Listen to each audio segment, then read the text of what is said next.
about this the right way in terms of being honest with his team and the community? I do. I mean, he and I have a great relationship and had great dialogue.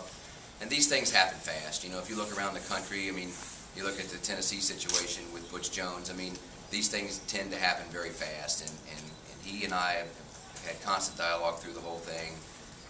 And I'm very comfortable with the way he went about it.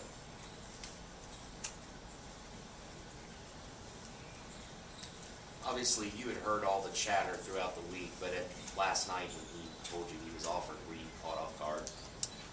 Not really. I think just because you have to look around at the landscape, and you know, I was optimistic that he would stay here because of the financial package that we could offer him, and because, as he frequently has said, WKU is in his DNA. So to me, those two things were important. He loves this place. Everybody knows that, and we, after more than doubling his salary a year ago, were prepared to offer him, you know, a much better contract than he even had this year.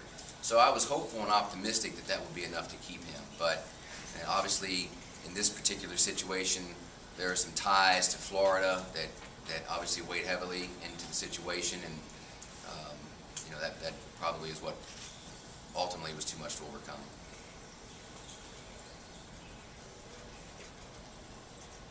We kind of got an idea on Twitter and all that, but what's the players' reaction right now?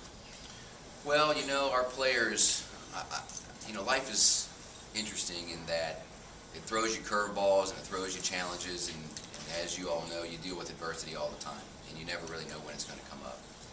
And this group of guys on our team, particularly our upperclassmen, have been through a tremendous amount of adversity.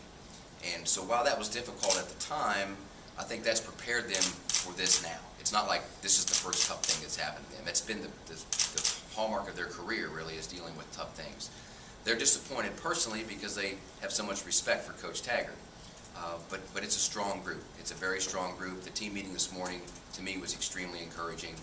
Just looking around the room, seeing the eye contact, seeing the body language, and then Coach Guidry addressed the team, and guys were very attentive and fired up. And I'm very confident that, you know, despite their disappointment in losing Coach Taggart, that everything else remains the same, and that focus that we need for this bowl game will remain, and we'll have 2 good weeks of practice and represent very well in Detroit.